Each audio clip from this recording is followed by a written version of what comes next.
महाराष्ट्राचंच नव्हे तर संपूर्ण देशाचं लक्ष लागलंय ते 5 जुलैच्या विजयी मोर्चाकडे. कारण दोन भाऊ एकत्र येणार आहेत आणि विजयोत्सव साजरा करणार आहेत.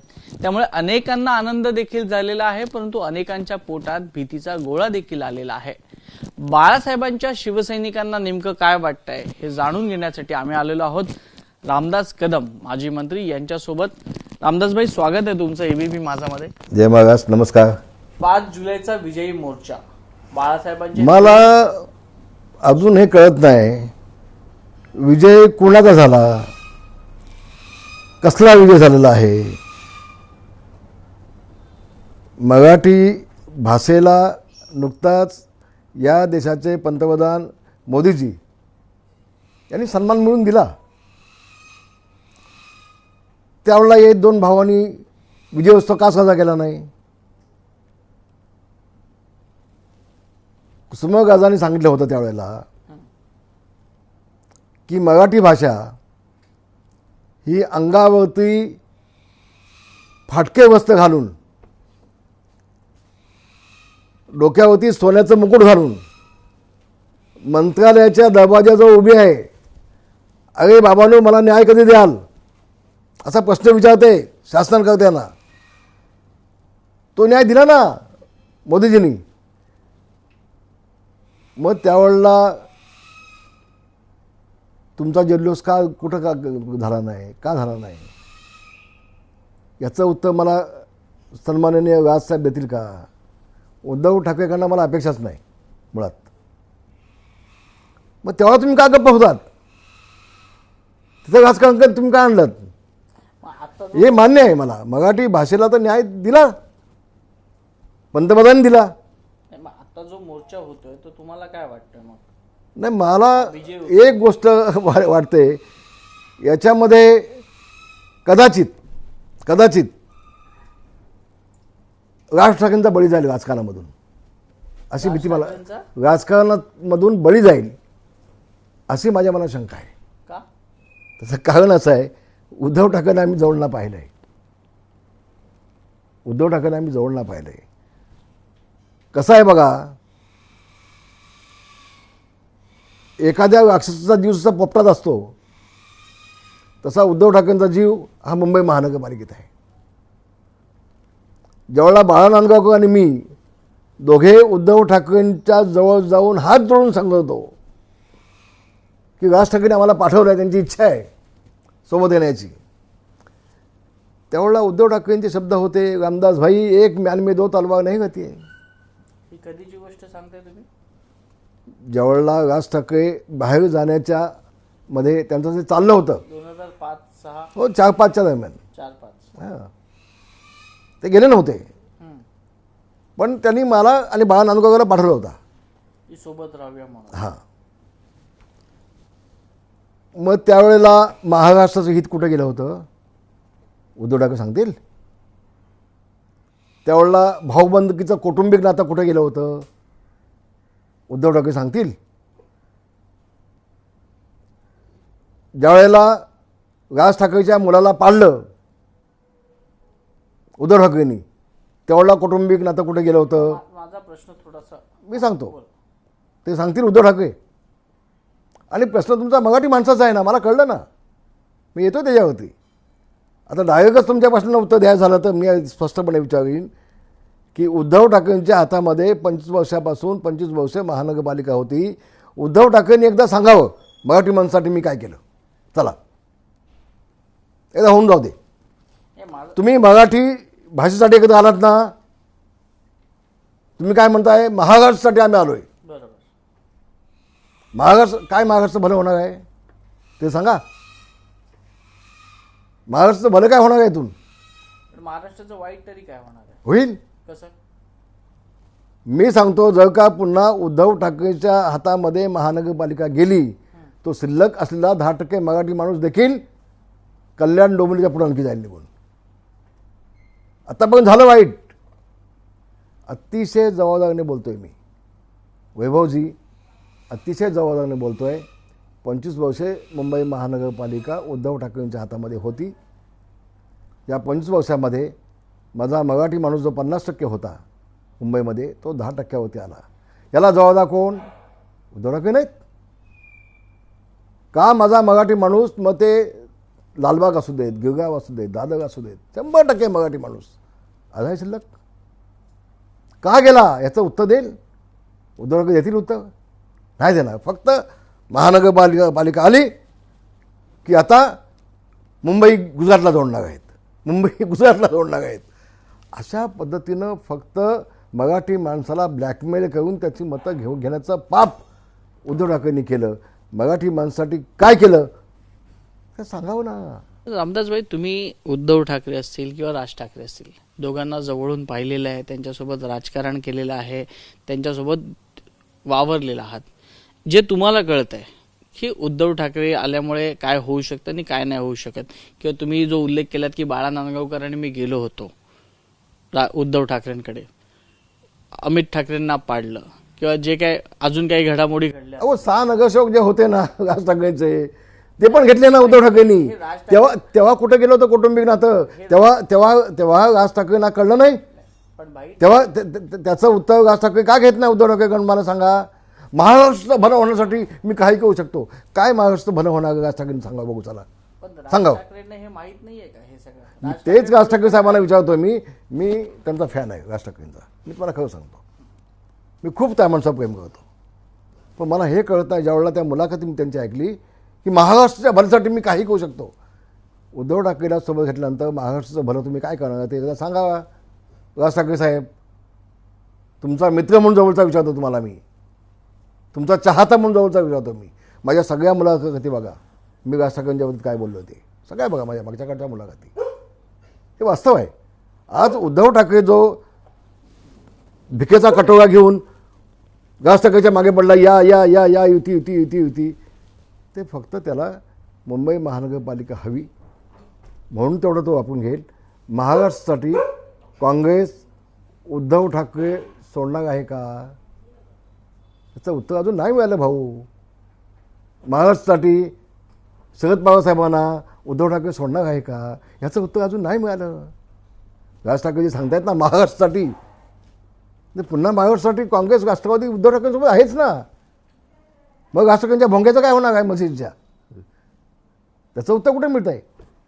पण तुम्ही बाळासाहेबांबरोबर त्यांच्या नेतृत्वाखाली काम केलंय, पण जेव्हा महाराष्ट्राच्या मनातली किंवा मनसैनिक किंवा शिवसैनिकांच्या मनातली जी इच्छा आहे गेल्या 19 वर्षातली, ते जर एकत्र येत असतील तर त्याच्यात वाईट वाटण्यात, त्यातून चांगलं काय होणार आहे ते सांगा ना तुम्ही मला. ठीक आहे, आज या दोघांच्या ठाकरे कुटुंब एकत्र होत नाहीत हो. सांगा हो त्यांनी का उद्धवजींचा मोठा भाऊ सोबत आहे, बिंदू माधवची फॅमिली सोबत आहे? नाही ना. असं म्हणू नका तुम्ही. उगाच काहीतरी तुम्ही ठाकरे बँड असं संजय राऊत बोलतो. हे संजय राऊत त्यांचं बिचारांचं काम ते चाललं पाहिजे ना दिवसभराचं. त्यांना टी व्हीवर दिसण्याचा नाद आहे, तो असू देत, मला त्या कोणाचं जायचं नाही. पण मग आहे का मोठा भाऊ सोबत? आहे का बिंदू माधवची फॅमिलीसोबत? कालपर्यंत राज ठाकरेंचं इतकं प्रचंड नुकसान केलं. अहो, आम्ही ज्यावेळेला राज ठाकरेंकडे बसायचो ना, त्यावेळेला उद्धवजी एक त्यांचा माणूस पाठवायचा बघायला कोण कोण बसलेत तिकडे. आणि जेवढे राज ठाकरेंकडे बसले असतील त्याला कुठली पदं मिळायची नाहीत, त्यांचा पत्ता कट समजायचा. मी अनुभवलं आहे, अतिशय जबाबदारीने बोलतोय मी, आणि राज ठाकरेंना पण माहिती आहे. तरी राज ठाकरे चालले. मला तेच कळत नाही आता ते उद्धव ठाकरेसोबत जाऊन महाराष्ट्राचं काय भलं करणार आहेत ते अजून मला काय कोणं उलगडत नाही भाऊ. मी अज्ञानी माणूस आहे, लहान माणूस आहे, मी अज्ञानी माणूस आहे. 55 वर्ष काढली राजकारणामध्ये आम्ही. पण लोकसभेची निवडणूक, विधानसभेची निवडणूक हे जर दोघांसाठी काही फारशी चांगली गेली नाही, राज ठाकरेंसाठी तर नाहीच नाही. लोकसभेला राज ठाकरेंनी भाजपाला पाठिंबा दिला, विधानसभेला स्वबळावर लढले, आणि आता महानगरपालिकेच्या अनुषंगाने जी तयारी चालली आहे, विजयोत्सव किंवा भविष्यात युती होईल किंवा नाही होईल तो पुढचा प्रश्न आहे. त्यामुळे दोघंही आपलं स्वतःचं अस्तित्व टिकवून नाही ना, तुमचं अस्तित्व टिकणार नाही. उलट तुम्ही परप्रांतीय लोकांना सगळ्यांना एकत्र केलं, त्यांना जे हवं ते तुम्ही दिलं. मुंबईत 10% 12% मराठी माणूस आहे. मला सांगा, आपण 10-12% मराठी माणूस सगळ्या पक्षामध्ये आहे. हा विखुरलेला तुम्ही दोघं एकत्र आल्यामुळे का सगळ्यात 10% 12% तुमच्यासोबत येणार नाही ना. एकनाथ शिंदे मराठी आहेत, मी मराठी आहे. एकनाथ शिंदेसोबत देखील 54 नगरसेवक आज आहेत ना. तुम्ही विसरताय सगळ्या गोष्टी. थोडं सोपं नाही सगळे. मराठी माणूस महाराष्ट्र. आणि मी सांगतो पुन्हा उद्धव ठाकरेंच्या हातामध्ये मुंबई महानगरपालिका जाणार नाही. कदाचित गेली तो शिल्लक असलेला मराठी माणूस देखील मुंबईत शिल्लक राहणार नाही. मग हे दोघे एकत्र काय आहेत? स्वार्थासाठी? ते आता तुम्ही राज ठाकरे विचारलं पाहिजे. एवढं राज ठाकरेंनी आत्ता अचानक उद्धव ठाकरेमध्ये काय पाहिलं नेमकं की महाराष्ट्राच्या भल्यासाठी मी कधी जायला तयार आहे. आपण काय महाराष्ट्राचं भलं होणार ते सांगा, काय मराठी माणसाचं भलं होणार ते सांगा. हो, एवढं निश्चित. हा जो शिक्षणाचा विषय होता तो तुम्ही सोडवलात, तुमचं अभिनंदन. नारायण राणे असं म्हणतात, तुमचं अभिनंदन, त्याबद्दल दुमत नाही. शेवटी शासनाला तो ज्या मागे घ्यायला लागला, पण शासनाने हेही सांगितलं की उद्धव ठाकरे मुख्यमंत्री असताना त्यांनी हा निर्णय स्वीकारलेला आहे. त्याचं उत्तर कुठं आहे मला सांगा तुम्ही. मग जल्लोष कसला करताय तुम्ही उद्धव ठाकरेला घेऊन. त्यांनी बघा, देवेंद्र फडणवीसजींनी आमचा जो कदम उपनेता त्याचं पत्रच वाचून, विजय कदम त्याचं पत्र वाचून दाखवलं की वाचून दाखवलं ना. मग मला सांगा, जर हिंदीचा निर्णय आधीच उद्धव ठाकरेंनी जर एक्सेप्ट केला होता, मग उद्याचा 5 तारखेचा जल्लोष कोणासाठी आहे सांगाल की नाही तुम्ही. नुसतं वातावरण निर्मिती करताय तुम्ही आणि लोकांना शेंड्या लावताय मराठी माणसाला. किती दिवस लावणार असं नाही होत भाऊ. नारायण राणेने एक ट्विट करून पोस्ट केली, त्याच्यामध्ये लिहिलं की राज साहेबांनी मागच्या काळात झालेला त्रास हा विसरू नये. या त्रासाचे बहुतेक तुम्ही साक्षीदार असाल की काय त्रास झाला आणि कसा झाला हे तुम्ही स्वतःच्या डोळ्यांनी पाहिलं असेल. अहो, ज्या वेळेला राज ठाकरेंसोबत आम्ही कणकवलीला चाललो होतो, त्यावेळेला जो प्रसंग आम्ही पाहिला, त्यावेळेला राज ठाकरेंनी जाऊ नये कणकवलीत अशी व्यूहरचना उद्धव ठाकरेंनी केली होती. राज ठाकरेंना माहिती आहे चांगलं ना. कदाचित जिवंत पण वापस आले नसतं त्यावेळेला. असा प्रसंग होता. ते मी सोबत होतो. बाई, एकदा महाराष्ट्राला कळू द्या ना काय नेमका त्रास झाला. असे कुठले 5 पॉईंट सांगा म्हणजे नाही, मी हा एक मुद्दा सांगतो तुम्हाला.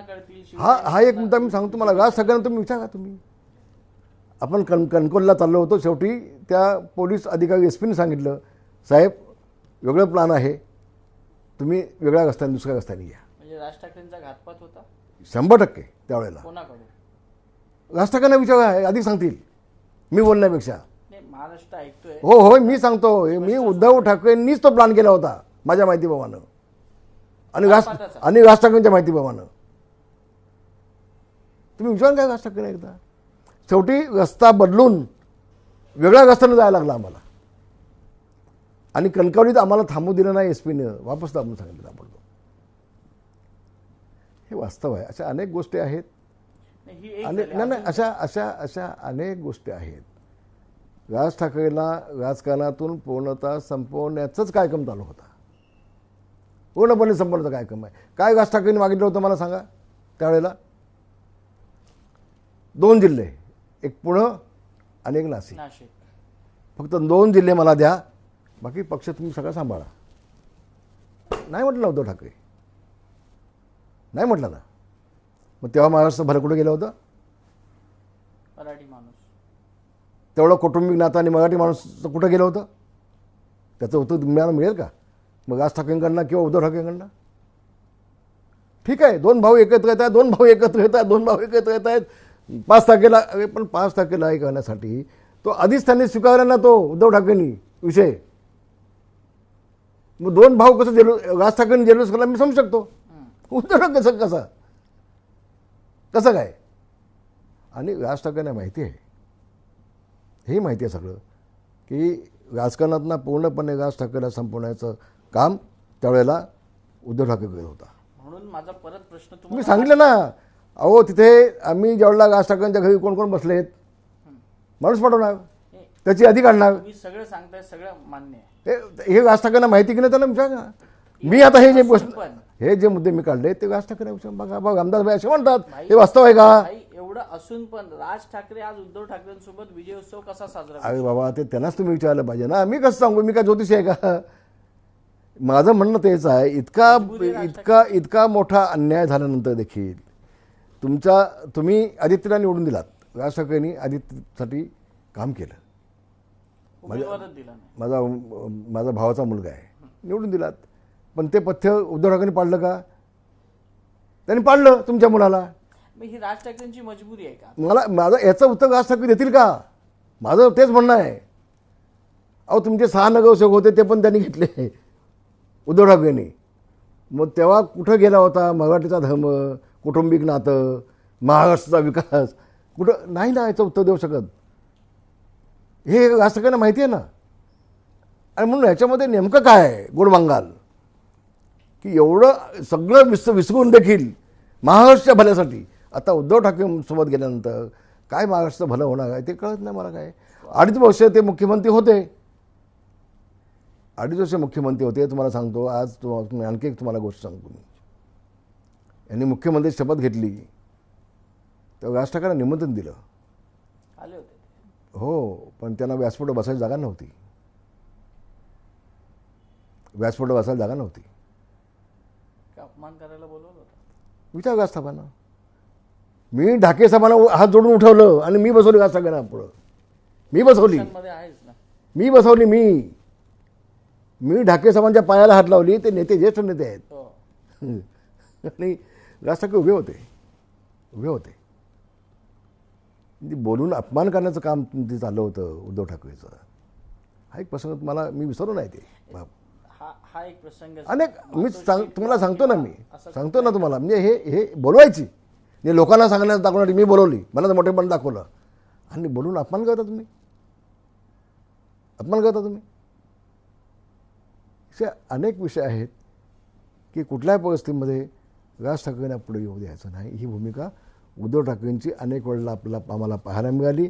मराठी माणसाचं मुंबईला नुकसान. मला सांगा, गिरणी कामगारांच्यामुळं 105 हुतात्म्यामुळं आम्हाला मुंबई मिळाली. त्या 105 हुतात्म्यामध्ये 70 गिरणी कामगार आहेत. आम्हाला विसरून चालणार नाही. काय झालं हो? गिरणी कामगारांना अजून घरं मिळालीत? आता बिचारे एकनाथ शिंदे प्रयत्न करत आहेत. आता मिटिंग लावत आहेत. आता जागा घेत आहेत. तिकडे कल्याणच्या पुढे जागा घेतली, पनवेलला जागा घेतली. ते बिचारे आता प्रयत्न करत आहेत. उद्धव ठाकरे 2.5 वर्ष झालं मुख्यमंत्री. महाराष्ट्र भलं. अरे ज्यांच्यामुळं मुंबईमध्ये तुम्ही बसलात त्या गिरणी कामगारांना तुम्ही न्याय देऊ शकत नाही. काय केलं 2.5 वर्षामध्ये? एक मिटिंग घेतली का? एक? हे मूलभूत प्रश्न जे आहेत महाराष्ट्राचे, कुणी हात घातला कधी आजपर्यंत मला सांगा तुम्ही. ठीक आहे ना, महाराष्ट्राच्या भल्यासाठी मला काय अडचण नाही. काय महाराष्ट्र भलं होणार आहे? काय उद्धव ठाकरे भलं करणार आहेत? 25 वर्षे ज्यांच्या हातात महानगरपालिका होती त्यांनी मुंबईचं काय भलं केलं? त्यांनी मराठी माणसाचं काय भलं केलं? याचं उत्तर राज ठाकरे आम्हाला देतील का? तुम्ही असताना मातोश्रीमध्ये किंवा कुठे दौऱ्यावर शेवटचं राज ठाकरे आणि उद्धव ठाकरेंमधलं संभाषण तुम्ही पाहिलंय का? किंवा एखादा त्रास सहन करताना राज ठाकरेंना तुम्ही पाहिलंय का? मी राज ठाकरेंच्या डोळ्यामध्ये आसू पाहिलेत. मी पाहिलेत. ज्या वेळेला कुठलाही रिस्पॉन्स मातोश्रीतनं मिळत नाही त्यावेळेला मी त्यांच्या जवळ होतो. नांदगावकर जवळ होता. आम्ही साक्षीदार आहोत. मी जाऊन राज ठाकरेंच्या बंगल्याखाली बसलो होतो. ते निघून गेले सकाळी लवकर पुण्याला. आणि मला त्यांनी निरोप पाठवला, रामदासभाईंना सांगा पुण्याला या म्हणून. मी नाही गेलो पुण्याला. शेवटपर्यंत मी हात जोडले. साहेब असेपर्यंत तुम्ही नका निर्णय घेऊ कुठला, किंवा बाळासाहेब असेपर्यंत निर्णय घेऊ नका. खूप प्रयत्न केले, खूप विनवायचा प्रयत्न केला. मला म्हटलं रामदासभाई ती वेळ गेली. आता मला म्हटले गेली वेळ ती. आता मला माझा हस्त टिकावा लागेल. मी साक्षीदार आहे त्याचा. गेले निघून पुण्याला ते. मग मी नाही पुण्याला गेलो. मला बोलली होती, मी नाही गेलो पुण्याला. पण भाई परत प्रश्न असाच आहे की जे त्यावेळेला शक्य झालं नाही, हे जर आज पुन्हा एकत्र येत असतील, कुठल्या महाराष्ट्राला एक काय भलं करणार आहेत महाराष्ट्राचं? राज ठाकरेंचं जर मिळणार असेल, उद्धव ठाकरेंचं नेतृत्व मिळणार असेल, तुम्ही पण एवढी वर्ष काम केलेलंच आहे. मी तुम्हाला एक पुन्हा सांगतो आणखी, महाराष्ट्रात उद्धव ठाकरे फक्त वापरून घेणारा माणूस आहे. रामदास कदमला वापरून घेतला, फाडून दिला. आमदारकी काढून घेतली, मंत्रिपद काढून घेतलं. दिवाकर गावत्याला वापरून घेतला, आमदारकी काढून घेतली, मंत्रिपद काढून घेतलं. दिलं कोणाला? बाप मुख्यमंत्री आणि बेटा कॅबिनेट मंत्री. असं कुठं पक्ष चालतो का मला सांगा? अहो, लीलाधर ढाकेंसारखा माणूस 5-5 तास त्या मातोश्रीच्या बाहेर गाडीमध्ये बसला होता, नाही घेतली त्यांना आतमध्ये वर्षामध्ये. तुम्ही ज्या सांगतायत राज ठाकरेंचा अपमान किंवा राज ठाकरेंचा झालेला इन्सल्ट किंवा राज ठाकरेंबरोबर झालेला कुरघोडी, तुम्ही ह्या आता 5 तारखेपर्यंतचा विजय उत्सव आहे, तुम्ही काही होऊ देत ना, चांगला आहे, चांगला मोठा उत्सव होऊ दे, आणखी मोठा उत्सव होऊ देत, आणखी फटाके फुटतील, आणखी जल्लोष होईल. पण तुम्ही काय राजसाहेबांशी बोलणार? ते बघा, राजसाहेब तुम्ही फॅन आहात बोललात ना. आहे ना, मी निश्चितपणे आहे, त्यांनाही माहीत त्याची कल्पना आहे. तुम्ही बोलू शकता त्यांच्या. नाही, मी नाही बोलणार आज नाही बोलणार मी. आज त्यांच्या मनात आहे, त्यांनी जो निर्णय घेतला आहे, तो माणूस देखील काय कालचा राजकारणामध्ये आलेला नाही ना, त्यांना पण कळतं ना सगळ्या गोष्टी. त्यांच्या डोक्यात काहीतरी असेल ना, बरोबर, काहीतरी त्यांच्या डोक्यात असेल ना. एवढा अन्याय आपल्या झाला आहे, मराठी माणसावरती अन्याय झाला आहे, तरी आज उद्धव ठाकरे ह्या सोबत गेल्यानंतर महाराष्ट्राचं भलं होईल असं जर त्याला वाटत असेल तर चांगलं आहे ना, चांगलं आहे, खूप चांगलं आहे. खूप शुभेच्छा त्यांना, खूप महाराष्ट्राच्या भल्यासाठी खूप शुभेच्छा. कोणाला? सगळं उद्धव ठाकरेंना काय भलं करतील? संपवलं त्यांनी महाराष्ट्र, पण संपवलं मराठी माणसाला. ज्यांना तुम्ही अहो, टक्केवारीमध्ये मराठी माणसाला उद्ध्वस्त करून टाकला. मी 12 वर्ष विधान परिषदेचा सभासद होतो मुंबईचा. मला अधिकार नव्हता मुंबई महानगरपालिकेत जायचा, अधिकार नव्हता. कुठल्याही कामकाजामध्ये मला इंटरफेअर करायचं नाही, अजिबात नाही. मी महापौर बसवण्यासाठी पण मी जायचं नाही. नवीन बसताना उद्धव ठाकरे माझ्यासमोर निघून जायचे, मग आमदार भाई चला. पण बाई, जे तुम्ही चित्र बघितलं होतं राज ठाकरे आणि उद्धव ठाकरे एकत्र, आज 5 जुलैला परत एकत्र आलं, कुठेतरी एक थोडासा आनंद तर होईलच ना. काय आनंद होईल की बाळासाहेबांचे 2 शिलेदार, 2 कोण शिलेदार? राज ठाकरे ठीक आहे ना. मला मी अजून सुद्धा बोललो मागच्या मुलाखतीमध्ये, आमच्याकडनं एक चूक झाली पक्षाकडून. महाबळेश्वरला जर उद्धव ठाकरेंच्या ऐवजी राज ठाकरेंना अध्यक्ष केला असता, आज मराठी माणसाला मुंबईमध्ये निर्णय होता. नाही नाही नाही मग कोणाचा? नाही, संबंधीवाले को इशारा काफी आहे, मला पुढे काय बोलायचं नाही. पण बाळासंबंध नाही. सगळं निर्णय झाल्यानंतर बाळासाहेब आले होते व्यासपीठावरती, मी होतो तिथे. मग असं मनोज जोशी साहेबांना, नवलकर साहेबांना किंवा दत्ताजींना किंवा नेत्यांना कुणी ब्रिफिंग केली होती नेमकी, किंवा राजनीत नाव सुद्धा उद्धव ठाकरेंचं असं कोणतरी मागे असेल ना त्याच्या. एवढं न कळण्यात का राज ठाकरे देखील दुखवण्यात मी पण नाही आणि महाराष्ट्र जनता पण नाही. चला, तुम्ही बोललात राज ठाकरेंचे फॅन आहोत वगैरे, तर ह्या सगळ्या घडामोडी तुम्ही सांगताय, महाराष्ट्राच्या जनतेला एबीपी माझाच्या माध्यमातून राजसाहेबांना काय सांगावं असं वाटेल तुम्हाला? माझी विनंती आहे, तुमच्या मनात जर असेल राजसाहेब की आपण उद्धव ठाकरेंच्या सोबत गेल्यामुळं महाराष्ट्राचं भलं होणार असेल, तर ते महाराष्ट्र जनतेला कळलं पाहिजे की नेमकं कसं भलं होणार आहे, कळलं पाहिजे. कारण आत्तापर्यंत उद्धव ठाकरेंची कारकीर्द आपण पाहिलीत. मनोज जोशींसारख्या ज्येष्ठ नेत्याला त्यांनी अपमानित करून दादरच्या शिवाजी पार्कच्या व्यासपीठांना खाली हाकलून दिला होता. तेच उद्धव ठाकरे आहे. नवलकर साहेब ज्यावेळेला गेले आणि तेव्हा उद्धव ठाकरे जेव्हा गेले त्यांच्याकडे, तेव्हा त्यांच्या मुलींनी म्हटली, तुम्ही निघून जा इथून, चालते व्हा, आता कशाला आलात? जिवंत असताना माझ्या वडिलांना तुम्ही त्रास दिलात, नाही भेटलात नाही, त्यांचा फोन घेतलेत नाही, आता कशासाठी आलात तुम्ही? मी साक्षीदार आहे. नवलकर, सुधीर भाऊंचं सगळ्यांसमोरच आहे. ढाकेंची अवस्था तुम्ही आता बघताय काय आहे ती. त्यांच्या एका मुलाला वैमानिक आहे तो त्याला नोकरी लावू शकले नाहीत उद्धव ठाकरे. 50 वेळा आले, मातोश्री होती. मी साक्षीदार आहे. दिवाकर गावते गायब, रामदास कदम गायब, गजानन कीर्तीकर हे मुख्यमंत्री झाल्यानंतर गेले भेटायला. 2.5 तास बसले होते गजाभाऊ, 2.5 तास. समोर अजितदादा बसले होते. गजाभाऊमुळे उद्धव ठाकरे असं ढुंकून पण पाहिलं नाही 2.5 तास. आणि मग समोर अजितदादा, तुम्हाला सांगायला नको, ते हसायला लागले अजितदादा. गजाभाऊ उठून निघून आले.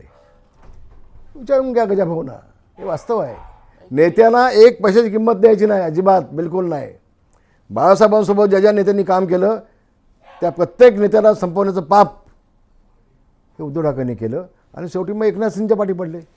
आता भाई तुम्ही आल्या बोललात की मी आता 73 वर्षाचा झालोय, पण तो 73व्या वर्षी तुमचा आवाज आणि तुमचा जो उद्धव ठाकरेंकडचा रोख. मी बाळासाहेबांचा शिवसैनिक आहे.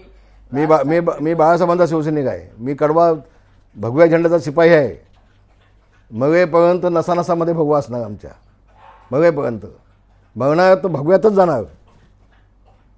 उद्धव ठाकरेंनी जे पाप केलं आहे, बाळासाहेबांच्या विचाराला तिळांजली देऊन, काँग्रेससोबत जाऊन, सोनिया गांधीसोबत जाऊन उद्धव ठाकरेंनी ते भोगायला लागतील. तुमची राज ठाकरेंबद्दलची तळमळ तर आम्ही पाहिली. राज ठाकरेंना तुम्ही विनंती देखील केली, त्यामुळे आता राज ठाकरे कदाचित काय निर्णय घेतात हे भविष्यात पुढची रणनीती. नाही, महाराष्ट्राला कळलं पाहिजे. राजसाहेब महाराष्ट्राला कळलं पाहिजे. तुम्ही उद्धव ठाकरेंसोबत जाऊन महाराष्ट्र भलं कसं करणार आहात ते एकदा स्पष्ट चित्र होऊन जाऊ देत. कारण तुम्ही उद्धव ठाकरेंना ओळखता आणि मी ओळखतो आणि उभा महाराष्ट्र देखील ओळखतो. जो बाळासाहेबांच्या पाठीत खंजूक बसतो हा मुलगा, बाळासाहेबांच्या विचाराला तिळांजली देतो, बाळासाहेबांच्या विचाराची बेईमानी करतो, बाळासाहेबांच्या विचाराला काळीमा फासतो, बाळासाहेबांचे विचार पायदळी तुडवतो, तो हे उद्धव ठाकरे बाळासाहेबांचे होऊ शकत नाही. तुमचे कसे होणार आहे तो पुन्हा मला सांगा. राजसाहेब मला द्या उत्तर, तुमचं अपेक्षित आहे मला तुमच्याकडनं उत्तर. या विजयी रॅलीमध्ये ही सर्व उत्तरं मिळतील अशी अपेक्षा आहे. त्यामुळे येणाऱ्या 5 जुलैच्या या विजयी मेळाव्यामध्ये राज ठाकरे आणि उद्धव ठाकरे काय भाषण करतात, कदाचित रामदास कदमांनी मांडलेल्या सगळ्या प्रश्नांना त्या मेळाव्यात उत्तर मिळतील अशी अपेक्षा आहे. कॅमेरा पर्सन योगेंद्र गुप्तासह वैभव परब, एबीपी माझा, मुंबई. एबीपी माझा, उघडा डोळे बघा नीट.